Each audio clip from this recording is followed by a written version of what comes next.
नमस्कार दोस्तों, स्वागत है आपका हमारे चैनल BNK TV हिंदी कहानियां में। आज की कहानी में आप लोग सुनेंगे सूनी होली। दोस्तों, इस कहानी को सुनने से पहले अगर आप इस चैनल पर नए हैं तो चैनल को सब्सक्राइब करें। इसे सब्सक्राइब करने पर आपको ऐसे ही कहानियां रोज मिलती रहेंगी। तो चलिए कहानी सुनते हैं। मोहन को होली की मस्ती बचपन में कुछ ज्यादा ही रहती थी। पापा से उसका रंग और पिचकारी के लिए जिद करना, माँ का डांटना यानी कपड़े, बिस्तर, पर्दे आदि खराब न कर दे और घर के बाहर जाकर रंग खेलने की हिदायत मिलना तो आम बात थी। मोहन बड़ा हुआ तो दोस्तों के साथ होली खेलना, घर के सदस्यों, रिश्तेदारों को छोड़कर होली के दिन भर बाहर रहना हर साल का उसका क्रम रहता था। मोहन ने शादी होने के बाद शुरू में पत्नी के संग होली खेली और कुछ सालों बाद फिर दोस्तों के संग। घर में बुजुर्ग सदस्य की भी इच्छा होती थी कि कोई हमें भी रंग लगाए, हम भी खेले होली। वे बंद कमरे में अकेले बैठे रहते और उन्हें दरवाजा नहीं खोलने की बातें भी सुनने को मिलती कि बाहर से मिलने जुलने वाले लोग आएंगे तो वे घर का फर्श, दीवारें खराब कर देंगे, इसलिए या तो बाहर बैठो नहीं तो दरवाजा बंद कर दो। मोहन के पिता बाहर बैठे रहते। अक्सर देखा गया कि बुजुर्गों को कोई रंग नहीं लगाता। लोग बाग पूछते तो वे महज घर के सदस्यों का हाल बताते रहते। ऐसा लगता है कि घरों में बुजुर्गों के साथ बैठकर भोजन करने एवं उन्हें बाहर साथ ले जाने की परंपरा तो मानो विलुप्त सी हो गई हो। मोहन की पत्नी की तबीयत खराब रहने लगी। कुछ समय बाद उसका स्वर्गवास हो गया।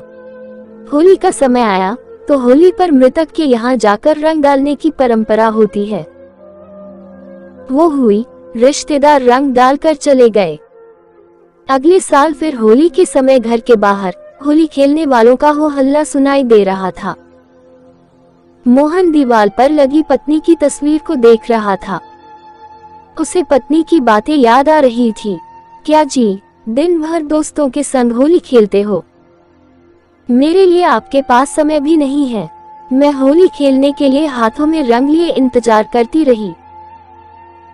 इंतजार में रंग ही फीका पर हवा में उड़ गया। मोहन आंखों में आंसू लिए दोनों हाथों में गुलाल लिए तस्वीर पर गुलाल लगाकर सोच रहा था।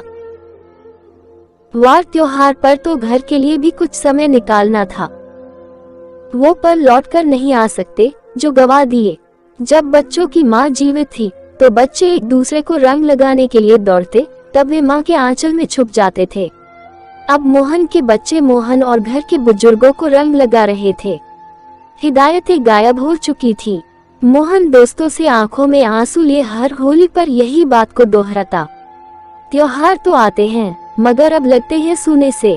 दोस्तों, हर व्यक्ति की फीलिंग होती है, इमोशन होते हैं, भावनाएं होती हैं, लेकिन दोस्तों ये भी तो सही नहीं कि आप किसी पुरानी बात को सोचते रहें, परेशान होते रहें, पश्चाताप करते रहें, अपने आप को बीमार कर लें।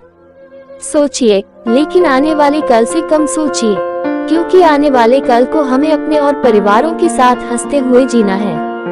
कहीं आने वाले कल में हम अपनों के लिए फिर न पछताते रहें। इसलिए हमें उन लोगों के साथ हंसते हुए जीना है।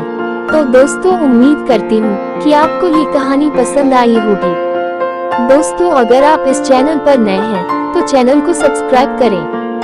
धन्यवाद।